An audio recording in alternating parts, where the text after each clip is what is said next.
Shalom, Yahweh Ba'Shem Yahushai Barakatham to the brothers, Yahweh Shamar Latham Ba'Shem Yahushai to the sisters.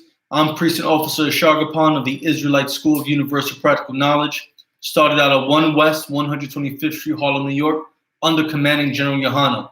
And since 1969, we've been on the front lines trying to save Black, Hispanic, and Native American people by giving them back the laws, their identity, their culture, their language, their heritage, and their God.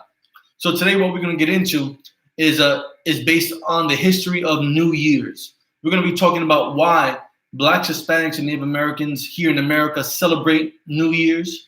We're going to be talking about the creation of New Year's. We're going to be talking about who created New Year's, all right? So give me a few moments while I get everything set up. The link to sign in is posted. Make sure you take the attendance, sign in. Please make sure you go and subscribe to our YouTube channel. I'm posting the link right now to our YouTube channel. It's also in our description.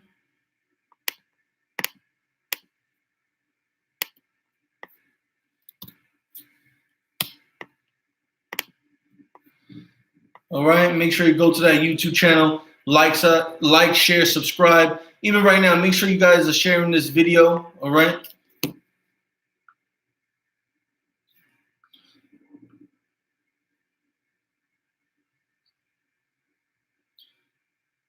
So give me a few moments. So we get into this, the history of New Year's.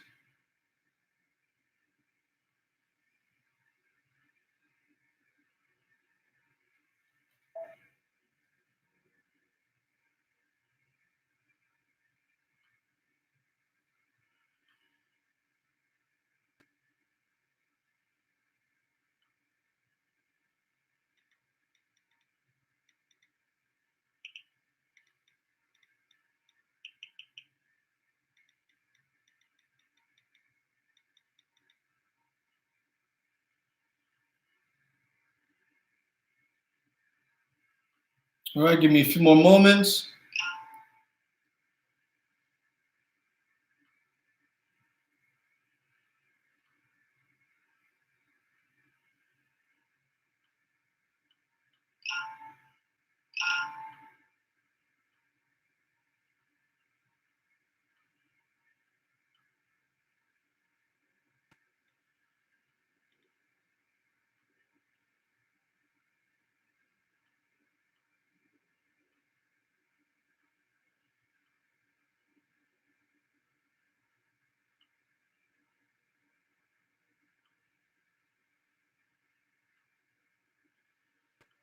Okay, almost done.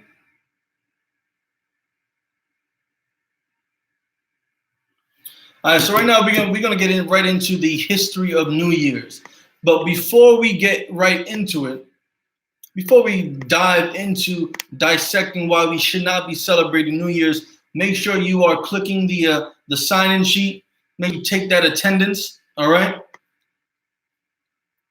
And what we're first going to do, I would like for you all, just like every Wednesday class, you should always have your 5 notebooks. Today you want to use the notebook titled History, because this is going to go down into the history. You're going to title it New Year's Eve or New Year's Celebration. In the history notebook you should have, you definitely want your Bible, your King James authorized Bible with your Apocrypha. To kill 2 birds with 1 stone, you can get the authorized King James 1611. It is the most accurate version of the Hebrew and Greek into the English, better than the Septuagint. You also want, dictionaries. I like to use the online dictionaries, Merriam-Webster's, dictionary.com, freedictionary.com, Collegian Scholars. You can have a hard copy if you like. Also, a Zondervan Pictorial Bible Dictionary is very crucial in being able to understand words, people, places, and times and things in the Bible. It's a dictionary just for all the things you might come across while reading the Bible. All right?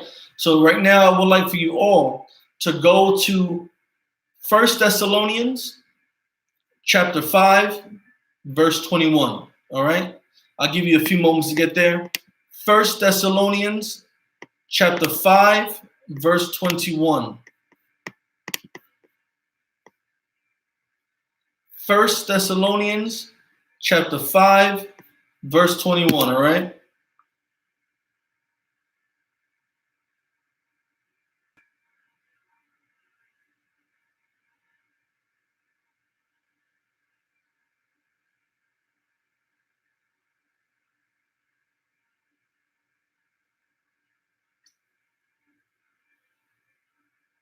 All right, so it reads, prove all things, hold fast that which is good. Now, many of us grew up, like myself, in a family or in a culture where New Year's was celebrated. You gather around with your family, you go to different families' homes, you all get together, you eat all types of food like shrimp, crab, pork, chicken, mac and cheese, sweet potatoes, yams, all that good stuff. And then you wait until 12 a.m. New Year's Day. So from December 31st to January 1st, you're all in the house waiting for New Year's Day. You're counting down from 10 all the way to 0 and watch the ball drop on the TV. Some of you may be even daring and brave enough to go down and venture the Times Squares and wait in lines and don't care how claustrophobic you get and have to be compacted into tight squares in the streets of Manhattan just to watch this ball drop, just to be around a bunch of strangers, drunkards, drug users, children, all types of people of other races just to see the ball drop. Well, I'm here to tell you, in the I.S.U.P.K, we teach and prove and show that New Year's is not a day that Blacks, Hispanics, and Native Americans should be celebrating. Now, you may be asking yourself, well, what do you mean? Why can't we celebrate New Year's Day? Well, 1 Thessalonians chapter 5, verse 21, it says to prove all things. So I'm going to prove why Blacks, Hispanics, and Native Americans should not be celebrating New Year's Eve or New Year's Day. And then after this, I expect you all to hold fast that which is good, because once you get this information, you should hold on to it. You should cleave on to it. You should grab it in a death lock and never let go, because you'll understand if you love God. You'll understand if you fear the Most High that you shouldn't be celebrating New Year's, because that goes against what God, the Most High God that you read about in this Bible, told you to do. He didn't tell you to celebrate the holidays or the fake days that other races of people hold dear to them and push on you. He told you not to accept their days or their customs. He told you to destroy their days and their customs. Now, in the I.S.U.P.K, we don't condone violence, so I don't want you going around destroying people's property or punishing people or causing harm onto others because of the things that they are doing. Instead, we encourage you and command you to separate yourself from these people. Separate yourself from these things. You don't have to acknowledge. You don't have to participate. You don't have to engage in the days that these other races of people, like white people and African people and Asian people and Arab people do. You can separate yourself and hold yourself to a higher standard, because according to Deuteronomy chapter 7, the Most High said that you were a special people and that you were set apart and you were above all people on the face of the earth. So you being so special, you being so close and dear to the Most High, why would you want to go and do the things that a white person does when they're not special? Why would you want to go do the things that an African person does when they're not special? Why would you want to go do the same things that Asians and Arabs do when they are not special to the Most High God? But you black man, you Hispanic man, you Native American man, you are special to the Most High God. All right? Now it says, prove all things. Hold fast that which is good. So what I'm going to do right now is I'm going to give you a link for us to start this history research and history, whatever you want to call it. Just dive into history real quick. All right. I posted a link right here in both the Facebook and the YouTube. Make sure you click that link because we're gonna be starting from this particular website. It's history.com. If you ever watched the History Channel, if you ever had to do a project in school, this is what you used.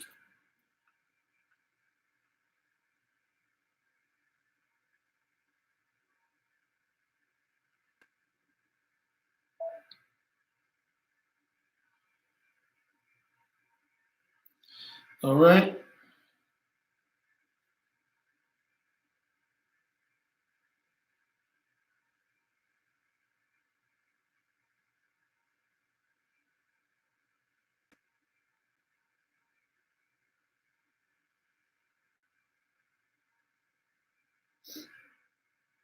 So hopefully you guys are all on this page right now.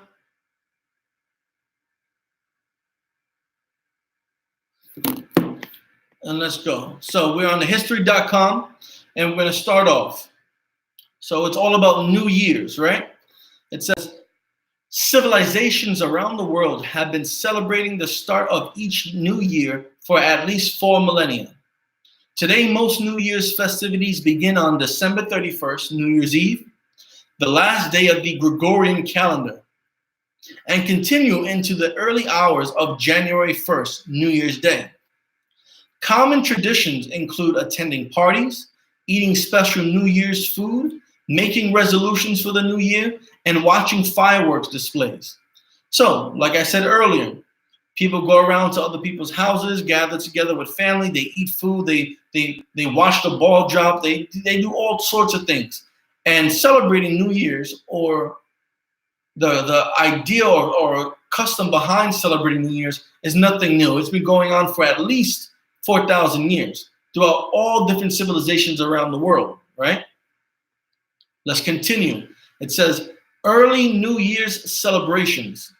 The earliest recorded festivities in honor of New Year's arrival date back some 4,000 years to ancient Babylon. For the Babylonians, the first new moon following the vernal equinox, the day in late March with an equal amount of sunlight and darkness, herald the start of the new year. So going back 4,000 years to ancient Babylon, the first new moon following the vernal equinox, which is the sometime in March, where there's an equal amount of sunlight and an equal amount of darkness. So there's sunlight for 12 hours and there's darkness for 12 hours. So an equal amount of each. And that's when they celebrated their new year. They marked the occasion with a massive religious festival called Akitu, derived from the Sumerian word for barley, which was cut in the spring. So here, they did it in the springtime. That involved a different ritual on each of its 11 days. So for 11 days, they celebrated this New Year's, right? In addition to the New Year, Akitu celebrated the mythical victory of the Babylonian sky god Marduk over the evil sea goddess Tiamat, and served an important political purpose. It was during this time that a new king was crowned, or that the current ruler's divine mandate was symbolically renewed. So here we're learning about how the ancient Babylonians celebrated their New Year's, and how it had a connection to the sky god called Marduk. Well, let's get a little bit of information on this Marduk, right?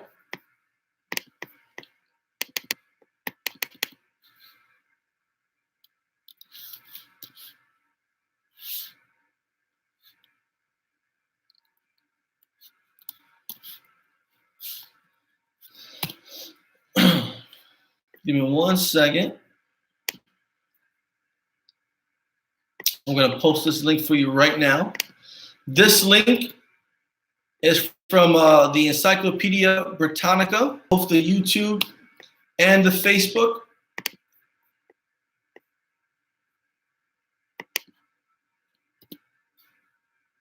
All right, so make sure you copy this link, because we're going to keep the link for History Channel, for history.com, and we're just going to transition over for a few moments, all right?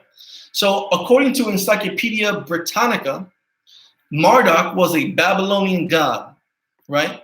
And in the Mesopotamian religion, he was the chief god of the city of Babylon and the national god of Babylonia. As such, he was eventually called simply Bel or Lord. And so you have a picture here of Marduk, or a drawing of what they thought Marduk was. Now we're going to see what's so important about Marduk and how it relates to New Year's, this religious festival called I.S.U.P.K that the Babylonians celebrated. It says originally he seems to have been a god of thunderstorms, a poem known as I.S.U.P.K and dating from the reign of Nebuchadnezzar I from 1119 to 1098 BCE, relates that Marduk's rise to such preeminence that he was the god of 50 names. So he had 50 different names that they called him, each one that of a deity or of a divine attribute. After conquering the monster of primeval chaos, Tiamat, he became Lord of the gods of heaven and earth. All nature, including humanity, owed its existence to him. The destiny of kingdoms and subjects was in his hand. Marduk's chief temples at Babylon were the Esagila and the Eti Menaki, a ziggurat with a shrine of Marduk on the top. In the Esagila, the poem Enuma Elish was recited every year at the New Year festival. The goddess named most often as the consort of Marduk was Zarpanitu. Now it says, now I want you to remember everything that it's saying about Marduk, because you're going to see some similarities as we move on through the time of history. Marduk's star was Jupiter. Make sure you lock that into your brain, or write it down. Put a special asterisk or a star next to it. It says Marduk's star was Jupiter. All right? Make sure you remember that. And his sacred animals were horses, dogs, and especially the so-called dragon with forked tongue, representations of which adorn his city's walls. On the oldest monuments, Marduk is represented holding a triangular spade or hoe, interpreted as an emblem of fertility and vegetation. Another thing, you want to make sure, remember that he was interpreted as being a god of vegetation, agriculture, fertility, life. He is also pictured walking or in his war chariot.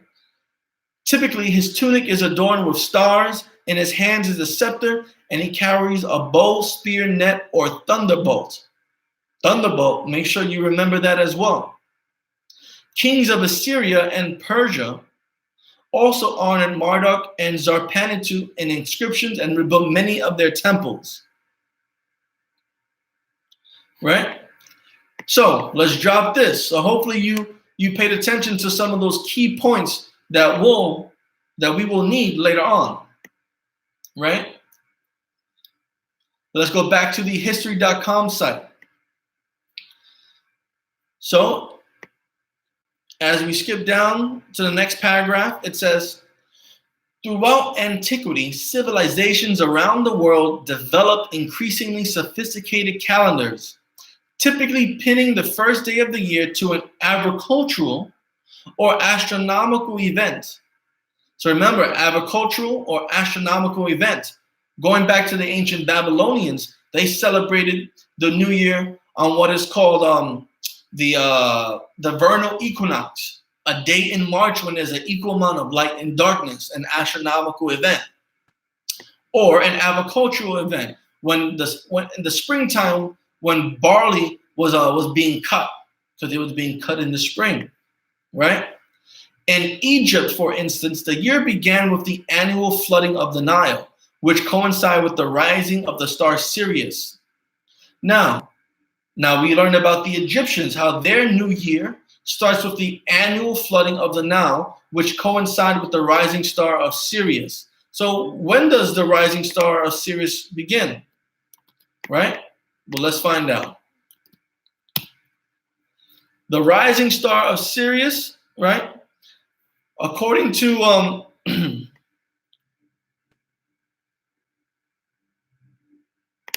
Wikipedia, right?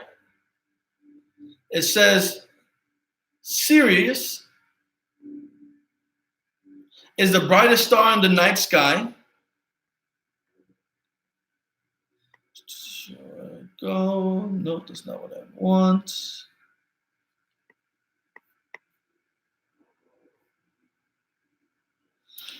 Observational history of Sirius, right? When you scroll down to let me post the link to you. That way you can have it as well.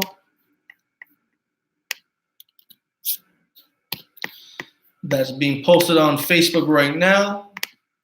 It's on YouTube. So when you click on this link, right, and you scroll down to observational history, we're going to see when Sirius actually comes about. It says observational history. The brightest star in the night sky, Sirius, is recorded in some of the earliest astronomical records. Its displacement for the ecliptic causes its heliacal rising to be remarkably regular compared to other stars, with a period of almost exactly 365.25 days, holding it constant relative to the solar year. This rising occurs at Cairo on 19th of July, according to the Julian calendar, placing it just prior to the onset of the annual flooding of the Nile during antiquity.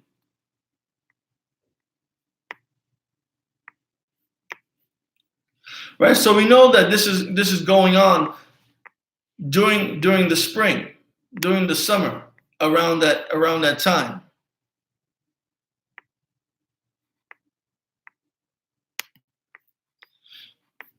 All right, let's drop that. Let's go back to the history channel, the history.com article. Now it says, the first day of the Chinese New Year, meanwhile, occurred when the second new moon after the winter solstice. So here the Chinese had their own New Year's Eve. It was the second new moon after the winter solstice. So after the darkest day of the year, 2 new moons after that, which will probably be about roughly around 2 to 3 months later, right? That's when the Chinese had their New Year. All right. So all these different civilizations had their New Year had or still have their New Year celebrations on different parts of the year. Now let's get down to January 1st becomes New Year's Day, right? It says, we're back on the history.com article, just so that way you guys can follow along. All right. Here we go. January 1st becomes New Year's Day. The early Roman calendar consisted of 10 months and 304 days, with each new year beginning at the vernal equinox. According to tradition, it was created by Romulus, the founder of Rome, in the 8th century BC. A later king, Numa Pompilius, is credited with adding the months of Januarius and Februarius. Over the centuries, the calendar fell out of sync with the sun, and in 46 BC, the emperor, Julius Caesar, decided to solve the problem by consulting with the most prominent astronomers and mathematicians of his time. He introduced the Julian calendar, which closely resembles the more modern Gregorian calendar that most countries around the world use today. So we're seeing how the month of January, and February were added during the 8th century BC under a specific king of Rome, right? And that the early Roman calendar only had 10 months, 304 days. Let's continue.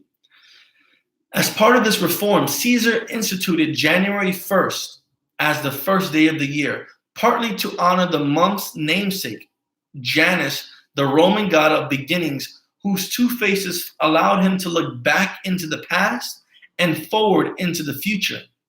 Romans celebrated by offering sacrifices to Janus, exchanging gifts with one another, decorating their homes with laurel branches, and attending raucous parties. In medieval Europe, Christian leaders temporarily replaced January 1st as the first of the year with days carrying more religious significance, such as December 25th, the so-called anniversary of Jesus' birth, and March 25th, the Feast of the Annunciation. Pope Gregory the 13th reestablished January 1st as the New Year's Day in 1582.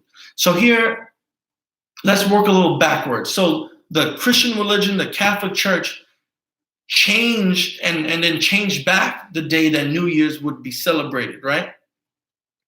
But before that, before the Roman Empire became the Holy Roman Empire ruled by the Roman Catholic Church, the Romans celebrated their day on January 1st because they wanted to give honor to the Roman god called Janus. So let's bring out some more information, right? Let's see who Janus was. I'll post this article here for you.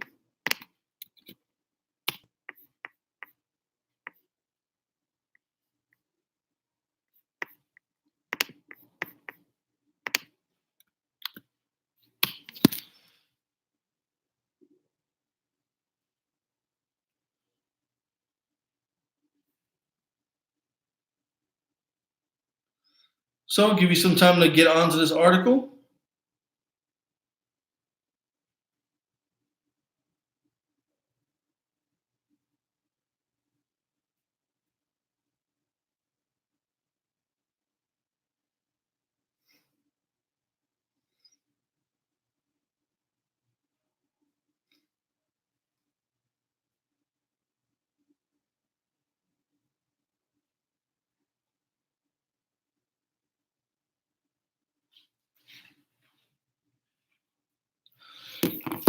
Let's begin.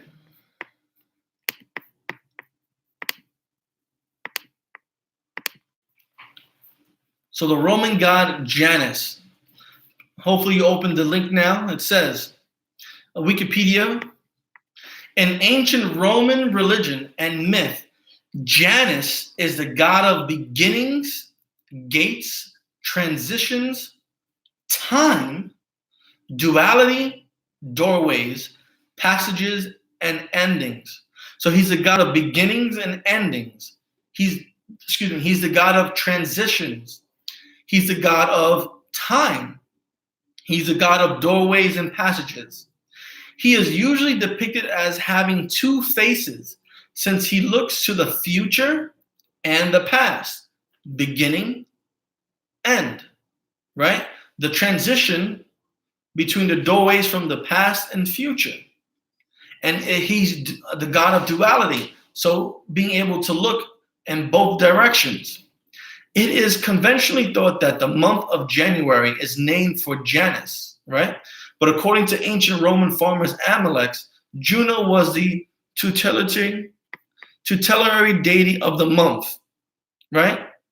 But that's just what they're saying it is. Janus is the god of the month of January, right? And it makes sense because here in December 31st to January 1st, it's the time where we're getting out of the old year, the past, and getting into the new year, the future. We're looking back into the past of everything we've done this past year, and we're looking forward to everything that's going to happen this new year, right? Now, if you also look, you see a statue of the god Janus, and this is where the duality comes in because he has two faces, one looking forward, one looking back. Hence the reason why he has two faces, because he's the god of transitions, beginning and ends, duality. He can see in the past and see into the future, right? Janus presided over the beginning and ending of conflict and hence war and peace. The gates of the building in Rome named after him were open in time of war and closed to mark the arrival of peace.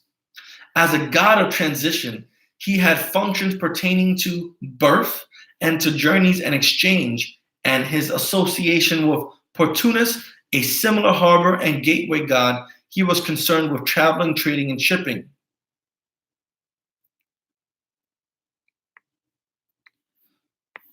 So let's scroll down a little bit.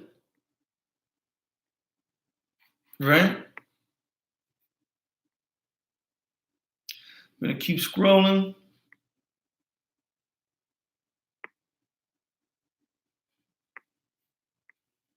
We're going to go scroll to where it says the subtitle, God of Beginnings and Passages, right? It says his function as a God of beginnings has been clearly expressed in numerous ancient sources. Among them, most notably, Cicero, Ovid, and Varro. As a God of motion, Janus looks after passages, causes actions to start, and presides over all beginnings.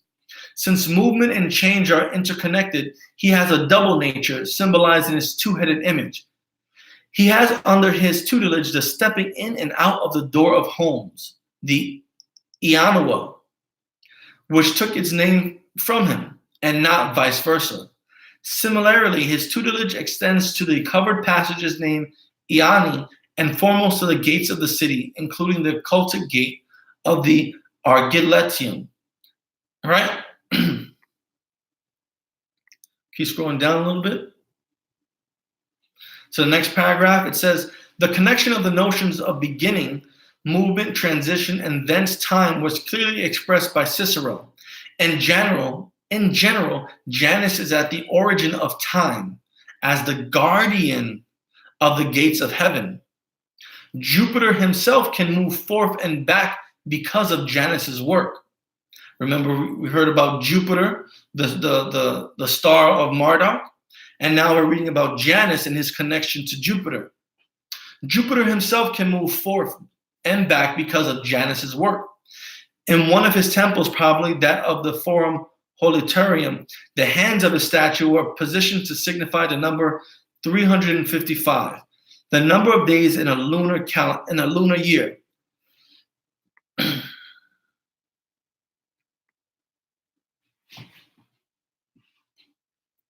Now let's go down to where it says the God of change and time. Janus frequently symbolized change and transitions such as the progress of past to future, from one condition to another, from one vision to another, and young people's growth to adulthood. Also pay attention to that. From young people's growth, so the time when they're born into babies, to adulthood, and to the time they get older and elderly and end up dying. He represented time because he could see into the past with one face and into the future with the other. Hence, Janus was worshipped at the beginnings of the harvest and planting times, as well as in marriages, deaths, and other beginnings. He represented the middle ground between barbarianism and civilization, right?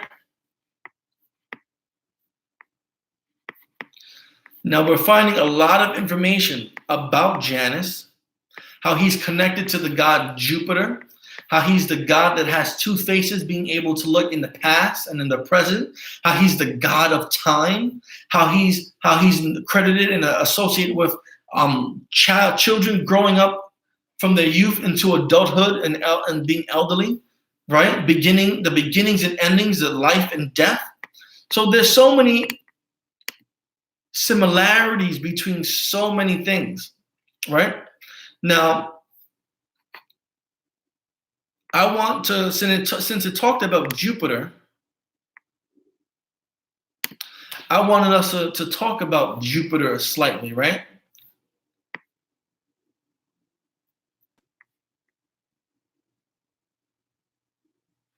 Because Jupiter was the god of the sky and thunder and the king of the gods in ancient Roman religion. Right? So if you remember correctly about Marduk, Marduk was said to be also the sky god, the god of the sky, and the god of thunder. And he was called the Lord of the God of all lords, or the gods of all in heaven, right? Jupiter as well was called the king of the gods according to ancient Roman religion, right? And Jupiter was the chief deity of the Roman state religion throughout the Republic until Christianity, until the Catholic Church.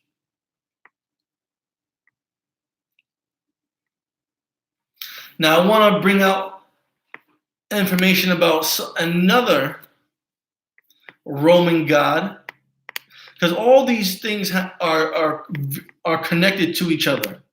These Roman gods,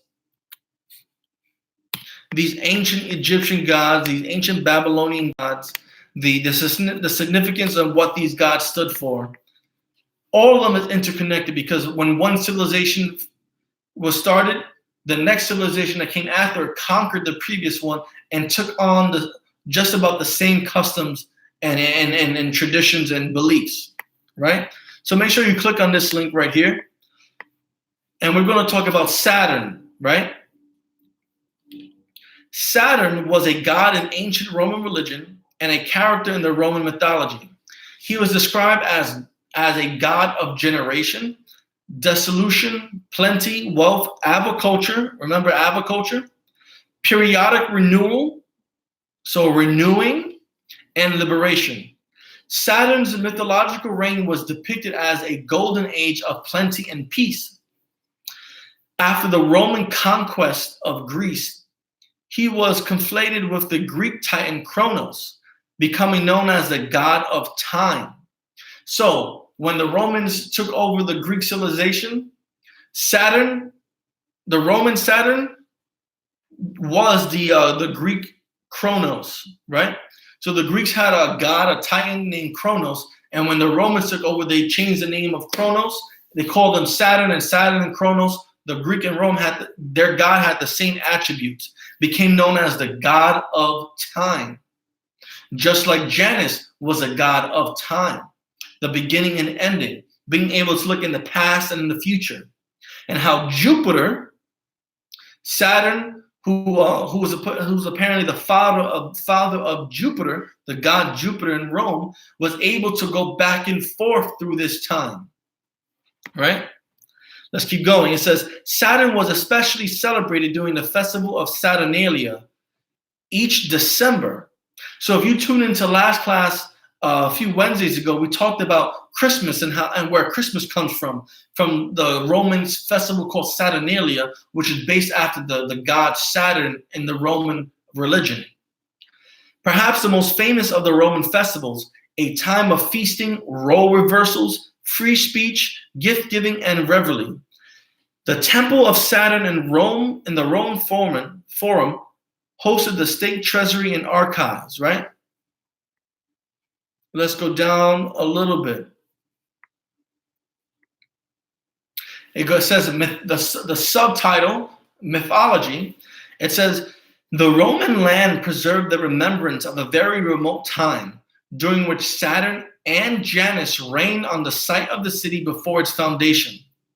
So, before Rome was created, apparently the god Saturn and the god Janus reigned together at the site of its foundation. The capital was called Mons Saturnius. The Romans identified Saturn with the Greek Cronus, whose myths were adapted for Latin literature and Roman art. In particular, Cronus' role in the genealogy of the Greek gods was transferred to Saturn. So when the Romans took over the Greek civilization, everything that you read about Cronus, their god called Cronus or the titan called Cronus, they just used the same thing and created the god Saturn. And Jupiter was the son of Saturn, kind of like how Zeus was the son of Cronus. And since Jupiter was the king, was the sky god, since Jupiter was the god of thunder, just like Zeus was, right? You're starting to see a great amount of correlation, right? Let's see what else. Let's keep going down a little bit.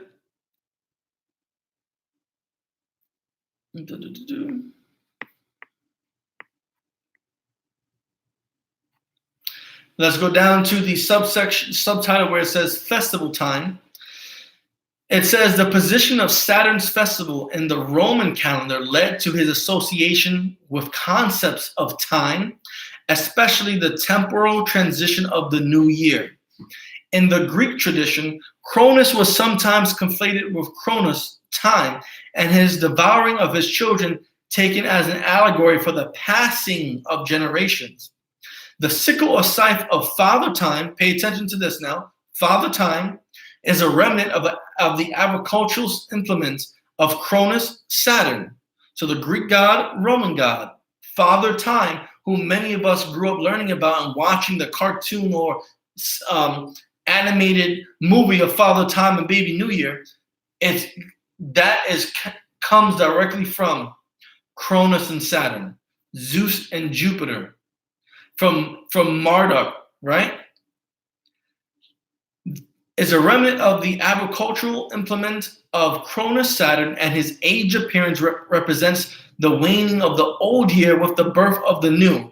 In antiquity, sometimes embodied by Aeon, right? In late antiquity, Saturn is synchronized with a number of deities. So Saturn ends up becoming infused with different other deities and gods that the Romans held dear to them, and begins to be depicted as winged, as in Kairos, timing, right time. So we're learning about Saturn. Let's drop that and let's learn about Cronus. All right, let me get this link in here for you.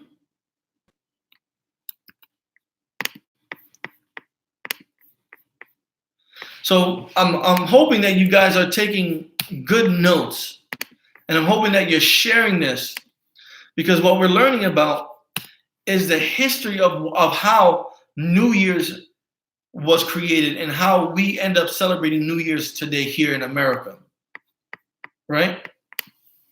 So Cronus, in Greek mythology, Cronus was a leader and youngest of the first generation of Titans, the divine descendants of Uranus, the sky, and Gaia, the earth. He overthrew his father and ruled during the mythological golden age until he was overthrown by his son Zeus and imprisoned in Tartarus, right? And when you look back, Zeus is the Greek god, and his identical Roman counterpart is Jupiter. So again, when the Romans took over the Greek civilization, they took the god Zeus and they just renamed him Jupiter. Had the same powers as Zeus, the sky god, thunder god in ancient Greek, and who rules as the king of all the gods.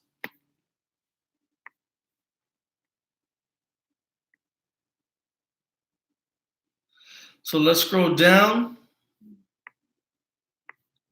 to some mythology.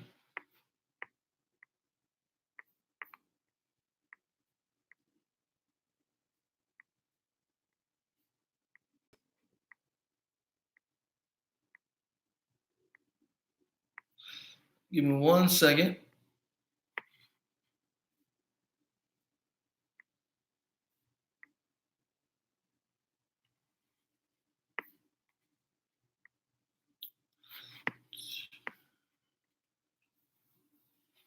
So we're going to scroll down to the subtitle where it says Name and Comparative Mythology, all right?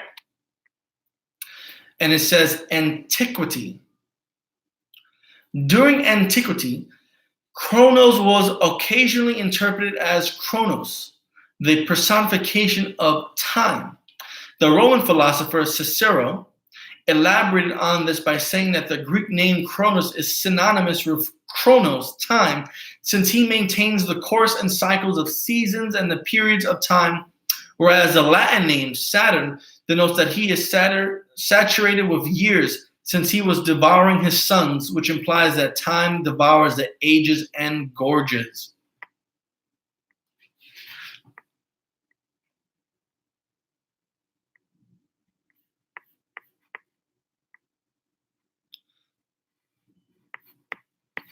All right.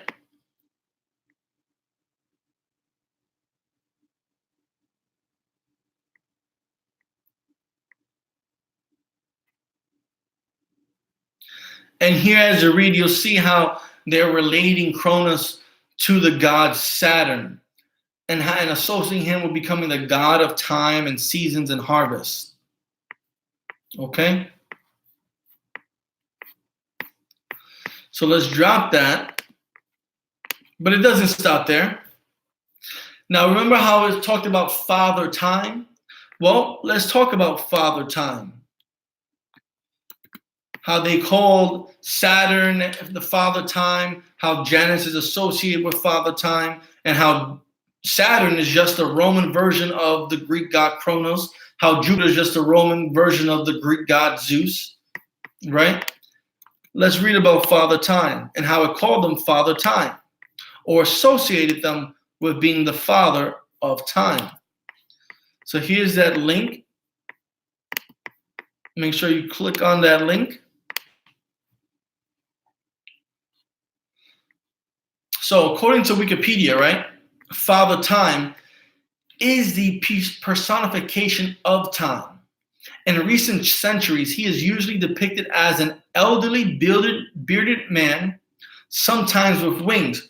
Now, if you were paying attention earlier, it associates Saturn and Janus with being depicted with wings as well. It's associated them with carrying a scythe, right? An hourglass or other timekeeping device. As an image, Father Time's origins are curious. The ancient Greeks themselves began to associate Kronos, their word for time, with the agricultural god Kronos. So Kronos, the Titan, was an agricultural god. They associated him with the word for time in Greek, which was Kronos, and they gave him the Father Time. They named it Father Time. That's where the origins of Father Time comes from. So we got Kronos as Father Time, which was a Greek, right? The Roman god Saturn was the Greek god Kronos, who was Father Time, right? And here we have Father Time today. So all that goes back to the Romans, then goes back to the Greeks. So it's just one civilization recycling its beliefs of the one that it conquered. Who had the attribute of a harvester's sickle. The Romans equated Kronos with Saturn, exactly what we just been going over.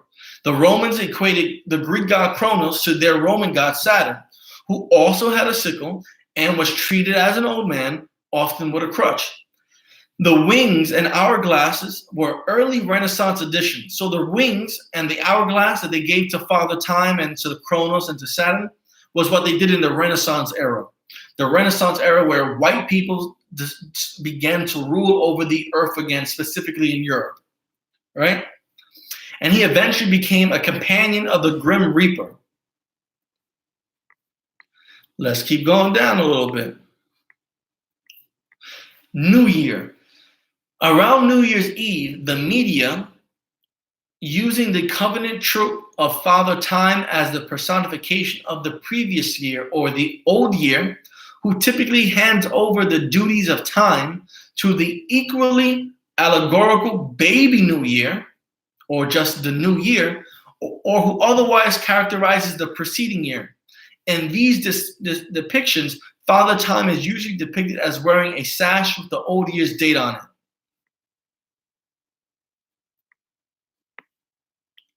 Right here, you get to read about all the different paintings and ideas of Father Time, right, and all the books and all that. But the important thing to take away is how Father Time is associated with the Roman god Saturn, who is the Greek god Kronos, right? And before even the Greeks and the Romans, you had the ancient Babylonian god Marduk, who was in charge, who was a god associated with thunder, being the god of all gods in heaven, just like Jupiter and Zeus, the counterparts, both children of Kronos and Saturn. Now let's talk about Baby New Year, because Baby New Year has some great significance into all this, right? Because we have Kronos, the Greek god. We have Saturn, the Roman god, the same god, just different names. Then we have Zeus, Kronos' son, his baby. And then we have Jupiter, Saturn's son, his baby, and how both ended up becoming the more powerful gods and taking over. So we had Kronos, the old god, being taken over by his son, his baby, the new god, Zeus. We had Saturn, the old god, being taken over by his son, his baby, Jupiter, the new god. So there's so much correlation between these two civilizations and their gods, and why it's important to the creation of this new year. Because Rome because the Catholic Church got so many of its customs and traditions from the Roman Empire. The Roman Empire got all of its traditions and customs from the Greek Empire. The Greek Empire, you can see all the similarities it had to Egypt and to the Babylonians. So each civilization, each empire that came into power just kind of conquered the other civilization and recycled and reused its stories, its traditions, its customs, celebrated the similar holidays for the same reason, and just tweaking or changing the names of them. So click on that information for Baby New Year, right? It says, Wikipedia, Baby New Year. The Baby New Year is a personification of the start of the new year. It's how Father Time was the end of the new year. Baby New Year is the start of the new year. Kind of similar to the Roman god, Saturn and Jupiter. More importantly, Janus, who January is named after. So why we celebrate New Year's? Because of Janus, of old and new, the beginning and end. The end of the old year, the start of the new year. The Baby New Year is personification of the start of the new year, commonly seen in editorial cartoons. He symbolizes the birth of the next year and the passing of the prior year. In other words, rebirth. Baby New Year's purpose varies by myth, but he generally performs some sort of ceremonial duty over the course of his year, such as chronicling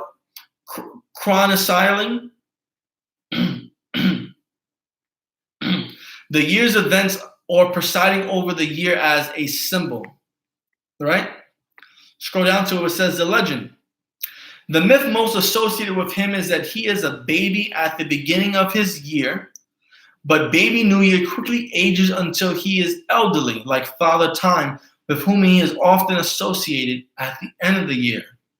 Very rarely is the Baby New Year depicted as an age other than a baby or as a very old man. Some stories, especially those with depictions of years past, will have him bear a strong likeness to key events in his time. Right? So we're looking at and learning about how here Baby New Year ends up being a baby in New Year and grows old and becomes Father Time. All these things are related to each other. Right? So now we can drop that and let's get into some of these scriptures, right? Prove all things. Hold fast that which is good is what 1 Thessalonians chapter 5 and 21 says. And I just finished proving as a representative of the I.S.U.P.K, as the authoritative figure of the Lord here on earth, we have been proving since 1969 that New Year's is not what so-called Negroes, so-called Hispanics, so-called Native Americans should be celebrating. It is the customs of the heathens, of these other races, right? Let's go to Psalms chapter 106, verse 35. Psalms chapter 106, verse 35.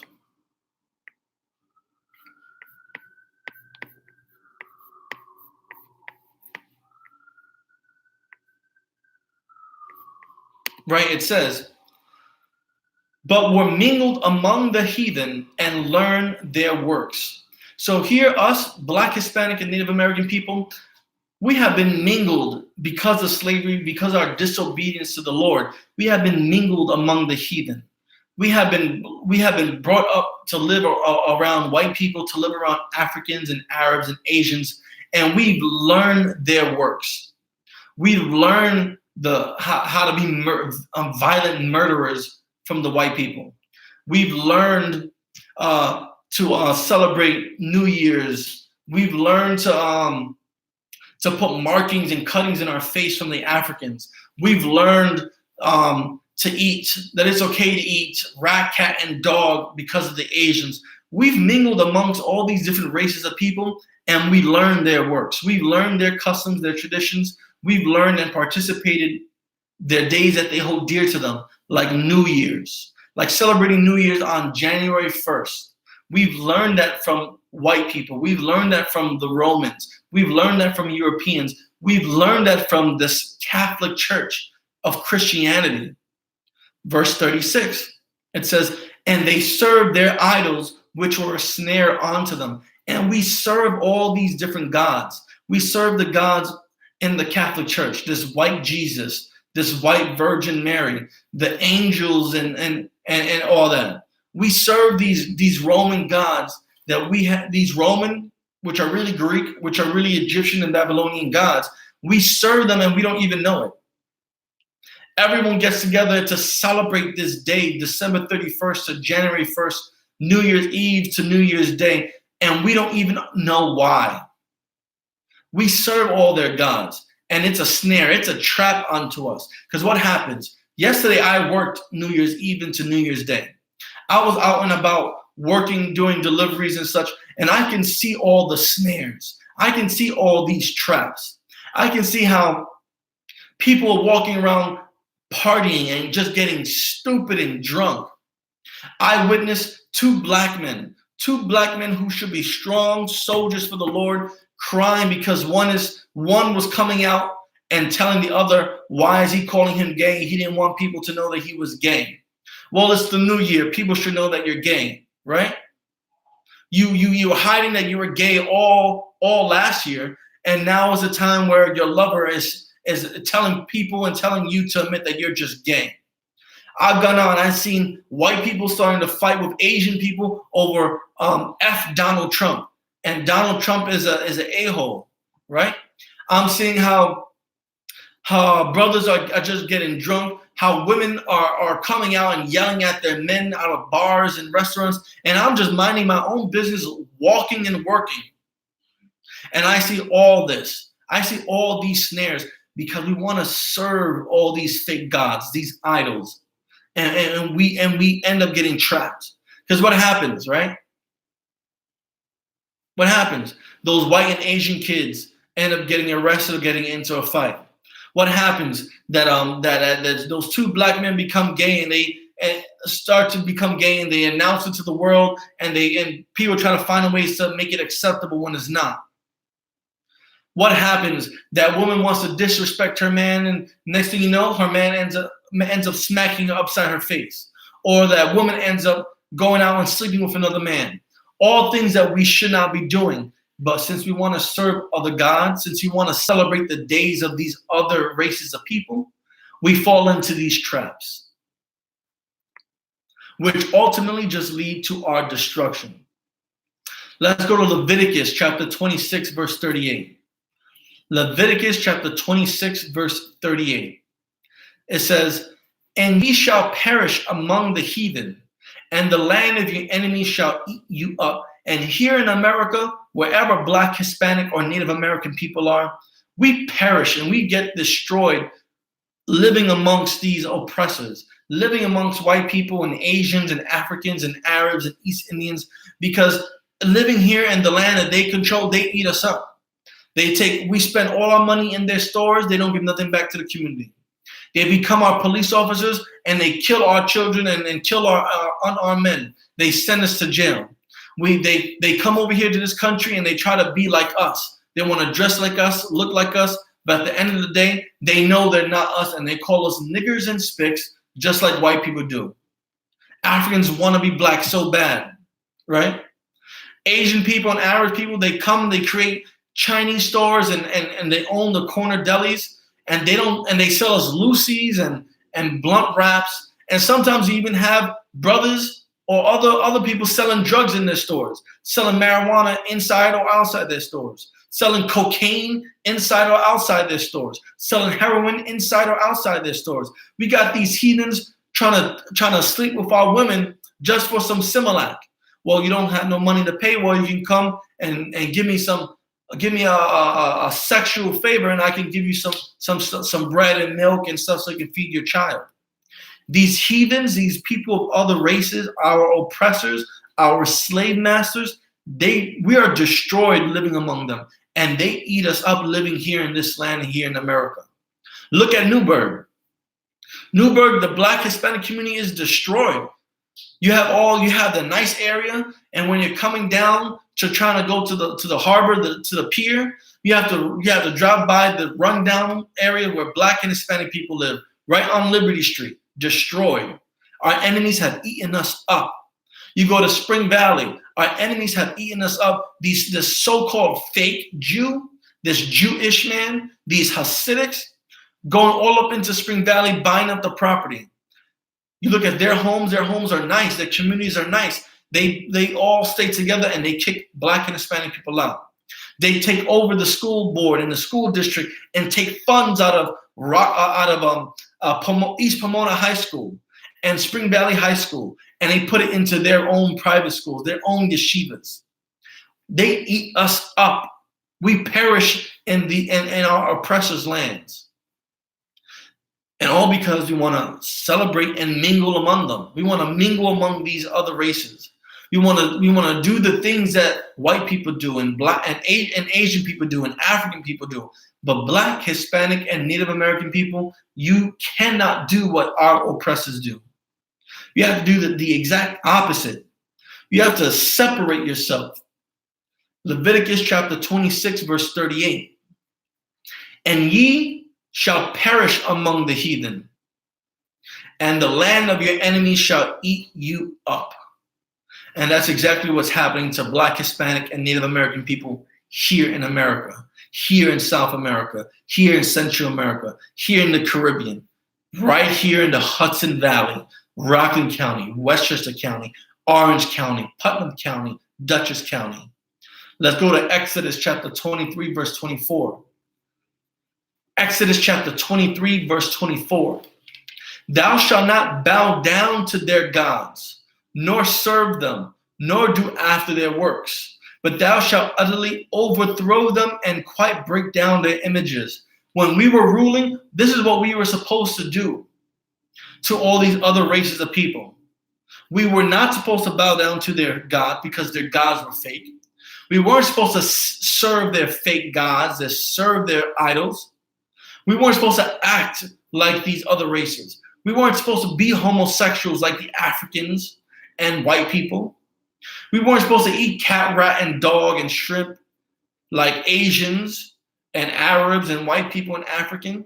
We weren't supposed to do any of those things. We were not supposed to be celebrating New Year's, right? New Year's Eve, December 31st to January 1st. We weren't supposed to be doing any of that. We were supposed to overthrow them.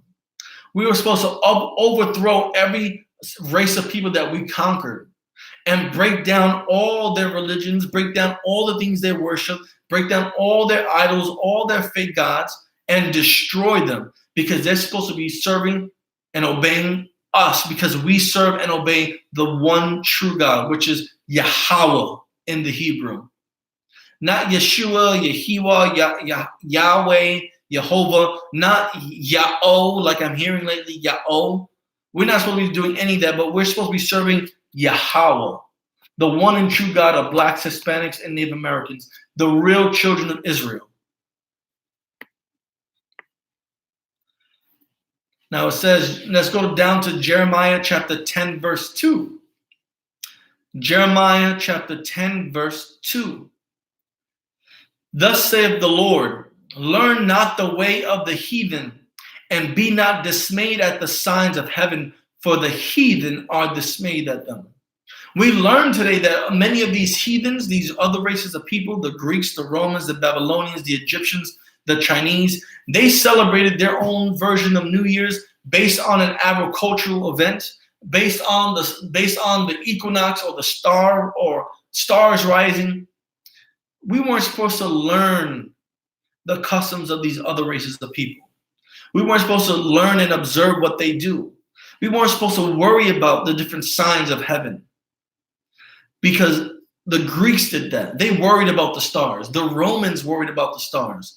The Egyptians and the Chinese and the Babylonians, they worried about the stars and what goes up there, and they had their New Year's based on on these astronomical events or based on agricultural events. That's not us. We weren't supposed to do anything like that. Now let's pause there and let's go back to the history.com link I sent you, right? Because we're not done. Now we're going to scroll down to the subsection where it says New Year's traditions. So if you can all go back to the history.com link I've given you.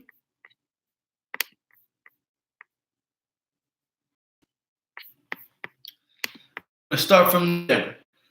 In many countries, New Year's celebrations begin on the evening of December 31st and New Year's Eve and continue into the early hours of January 1st. Revelers often enjoy meals and snacks thought to bestow good luck for the coming year. In Spain and several other Spanish-speaking countries, people bulk down a dozen grapes, symbolizing their hopes for the months ahead right before midnight. In many parts of the world, traditional New Year's dishes feature legumes, which are thought to resemble coins and herald future financial success. Examples include lentils in Italy and black-eyed peas in the southern United States. Slaves used to think black-eyed peas remember coins. So they thought that it would give them wealth and prosperity for the new year, the things that we did as slaves. Because pigs represented progress and prosperity in some cultures, pork appears on New Year's Eve table in Cuba, Austria, Hungary, Portugal, and other countries. Ring-shaped cakes and pastries, a sign that the year has come full circle, round out the feast in the Netherlands, Mexico, Greece, and elsewhere. In Sweden and Norway, meanwhile, rice pudding with an almond hidden inside is served on New Year's Eve. It is said that whoever finds the nut can expect 12 months of good fortune. All these customs and traditions, right? All these, what's the word I'm looking for? These superstitions based on New Year's that all these different people celebrate because they have been forced and partake in celebrating these New Year's. Other customs that are common worldwide include watching fireworks and singing songs to welcome the new year, including the ever-popular Auld Lang Syne in many English-speaking countries. The practice of making resolutions for the new year is thought to have first caught on among the ancient Babylonians, who made promises in order to earn the favor of the gods and start the year off on the right foot. They would reportedly vow to pay off debts and return borrowed farm equipment. So here you're making New Year's Eve resolutions. I'm going to make a New Year's resolution to lose weight. I'm going to make a New Year's resolution to do this and do that. When it's a custom, right? When it's a custom of the ancient Babylonians, that's why you do it now. Because you don't know that as Blacks, Hispanics, and Native Americans, you don't know that you're celebrating a holiday. You're celebrating a day, you're worshiping a day that comes from ancient religions, ancient civilizations. And here in 2020, accordingly, you're doing the same thing that they did back then, when God didn't tell you to do any of that stuff. In the United States, the most iconic New Year's tradition is the dropping of a giant ball in New York City, Times Square, at the stroke of midnight.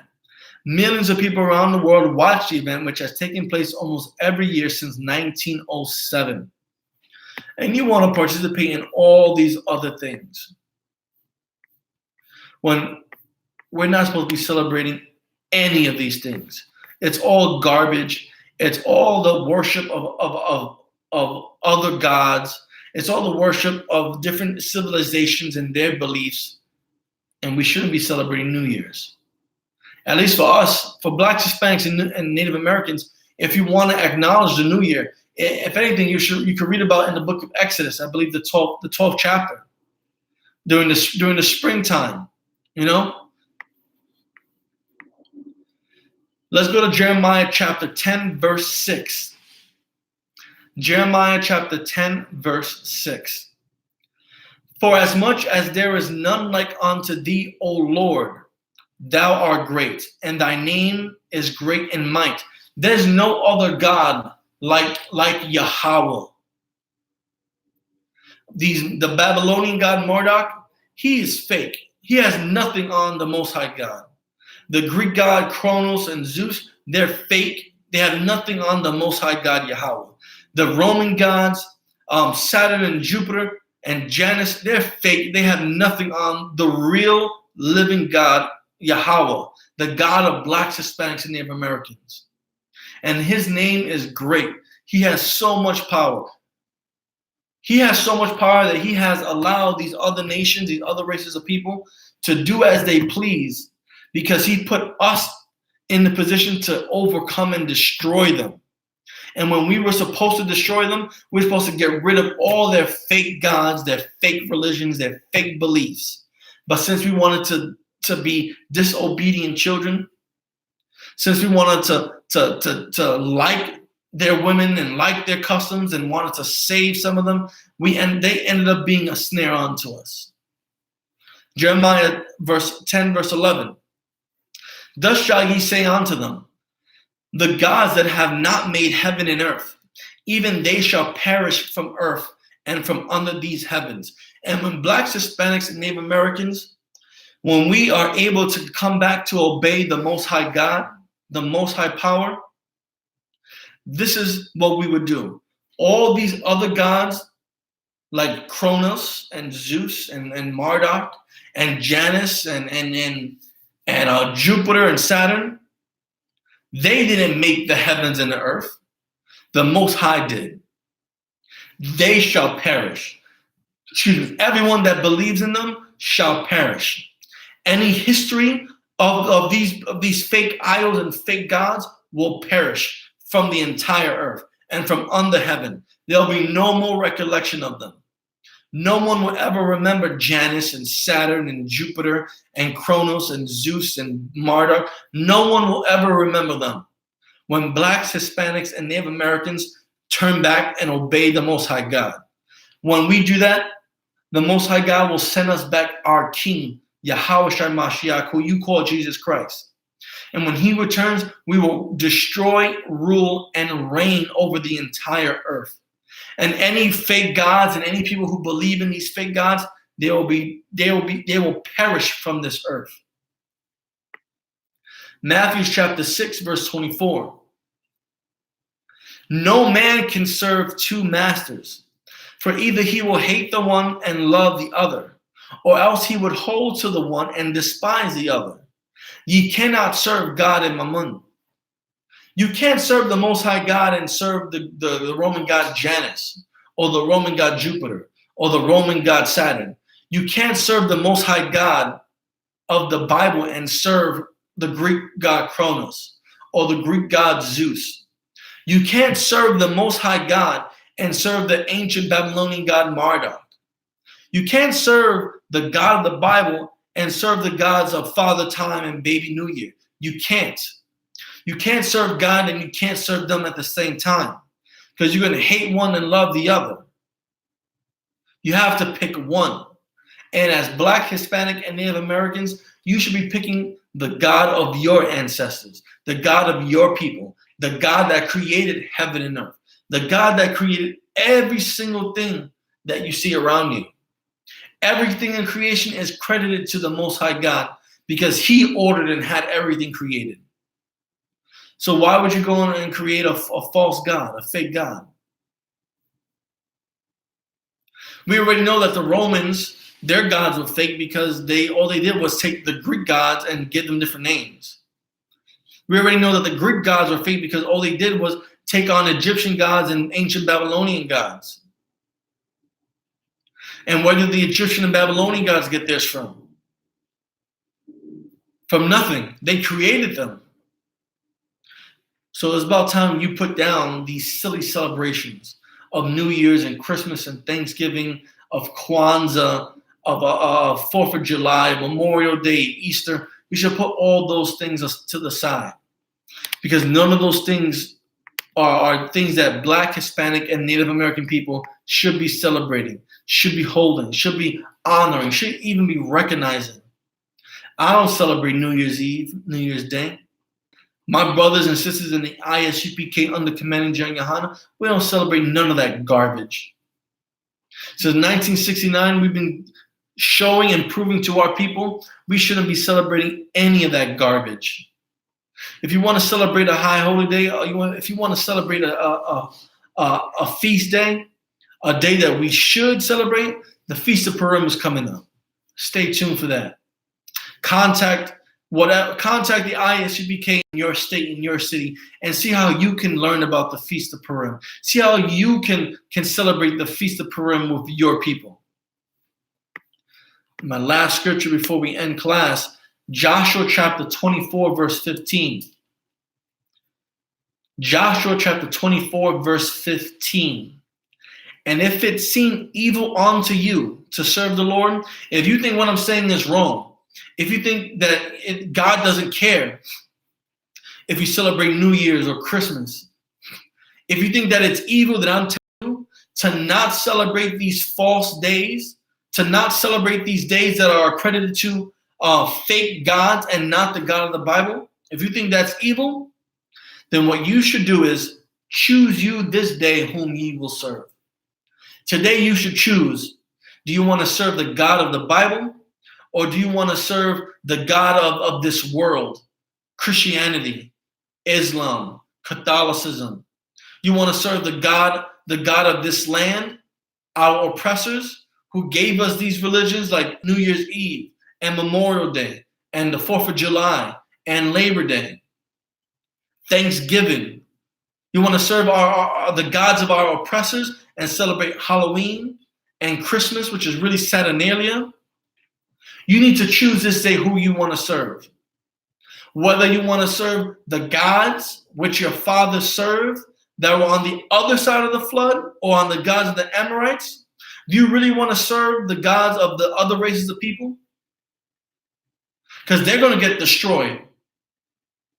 The white man, the gods that he serves, they're going to get destroyed.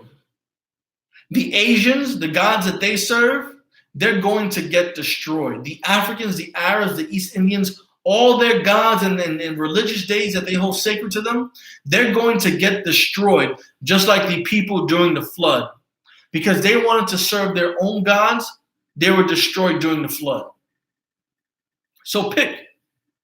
You want to serve our oppressors and their gods because they are going to get destroyed, and you wanting to serve them and celebrate January 1st and December 31st, New Year's Eve and New Year's Day. You want to celebrate these Christmases and Thanksgiving and Halloween. You're going to get destroyed along with the white man, along with the African, the Arab, the Asian. You will be destroyed when God sends Christ back. But I tell you what, today you should choose. Make a decision. Man up. Say it with your chest. You want to serve these people and their gods and celebrate their customs and holidays? Or do you want to serve the God of Black, Hispanic, and Native American people? Do you want to serve the God of this Bible, the God of the 12 tribes of Israel, the God that freed us from slavery in Egypt, the God that freed us from slavery in Babylon and Assyria and underneath the Persians, the God that freed us from slavery during the times of the Greeks? And all you have to do, Black, Hispanic, Native American, man, woman, and child, all you have to do is turn back to the Lord, obey his laws, statutes, and commandments, keep his high holy days and feast days, separate yourselves from the other races of people, love your own people. But I'll tell you what, while you decide on that, while you ponder that decision, while you debate the pros and cons of whether celebrating our real God or celebrating the gods of these oppressors, as for me and my house, as for me and every single brother and sister in the Israelite school of universal practical knowledge, as for me and my house, the house of the Lord, we're going to serve the Lord. We're going to serve the Most High God, the Most High Power. The I.S.U.P.K, every brother and sister, every Black, Hispanic, and Native American sister who has turned back to obeying the law, statutes, and commandments of the Most High God, we are going to serve Yahweh. You go do whatever you want. Don't say we didn't warn you. Because we're supposed to, us men in the I.S.U.P.K, like in the book of Ezekiel, we're here as watchmen to warn you of what you're doing. It's up to you if you want to listen. So you make up your mind. You make that decision. But again, as for me and my house, as for me and the Israelite School of Universal Practical Knowledge, under Commander General YAHANNA, who's been raising an army for when Yahweh Shem Mashiach, who's been raising an army to hand over to Jesus Christ when he returns, so that way Jesus Christ can lead his people to rule the earth and have his people worship the Most High God again. We're going to serve the Lord. You decide what you want to do with yourself. Your death, your destruction, your blood is not on my hands. We've been telling you what you should and should not do since 1969. We've been trying to tell our people back in ancient times what they should do. And we've been doing the same thing here. So that concludes today's class. I'm putting the attendance sheet, the sign out sheet. That way you guys can sign out. All right. Make sure you log out before logging out of class, before closing this windows. All right. A few things I want to talk about. The Passover. The Lord's 51st Passover, April 9th. Commanding General YAHANNA has decided to let the Hudson Valley host the Lord's 51st Passover in the Hudson Valley, in Westchester County, at the Westchester County Community Center. Got a stadium, got a whole giant stadium just to celebrate the Lord's Passover. Just so that way Black, Hispanic, and Native American people from all over the earth can come travel to and be with their people and uphold this day for the Lord. And Officer Shalayala,